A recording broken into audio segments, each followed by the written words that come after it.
Malam ni sebelum tidur, jangan lupa baca doa ni ataupun zikir ni. Baginda Nabi SAW ada beritahu dekat kita, siapa yang baca doa ni sebelum tidur, Allah Ta'ala akan ampunkan dosa dia. Walaupun dosa dia tu banyak seperti buih yang ada di lautan. Tu dia, orang Islam yang tengah tengok video ni sekarang, dia sengaja tak mau share video ni, tak mau repost video ni, tak mau bagi video ni dekat orang Islam yang ada dekat luar sana, tak mau bagi video ni dekat umat Nabi Muhammad yang ada dekat luar sana. Jujur, dia ni seorang yang terpaling pentingkan diri sendiri. Woi, kenapa Ustaz?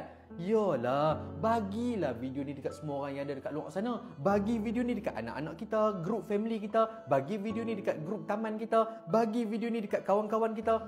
Yalah, takkan dia seorang je nak tidur dalam keadaan Allah ampun dosa. Orang Islam yang ada dekat luar sana pun nak juga tidur dalam keadaan Allah ampun dosa. Share tau, repost, sebarkan sebanyak yang mungkin. Nak marah saya, marahlah. Yang penting video ni sampai dekat semua orang yang ada dekat luar sana. Okey, mantap. Okey, jom kita baca doa ni sama-sama dengan harapan Allah ampunkan segala dosa kita. Yang banyak mana pun minta ada Allah ampunkan segala dosa kita. Yakin dengan Allah nah?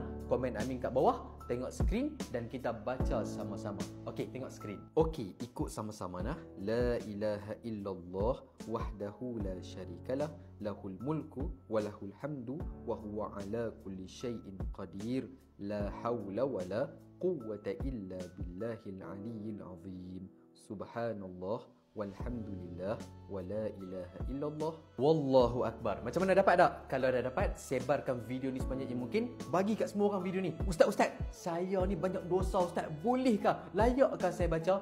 Kan Nabi dah bagi tahu, siapa yang baca doa ni sebelum dia tidur, Allah akan ampun dosa dia. Walaupun dosa dia tu banyak seperti buih yang ada di lautan. Allah sayang Allah dekat kita kan. Tak kisahlah kita ni banyak dosa ke tak banyak dosa ke, baca doa ni sebelum kita tidur. Mantap.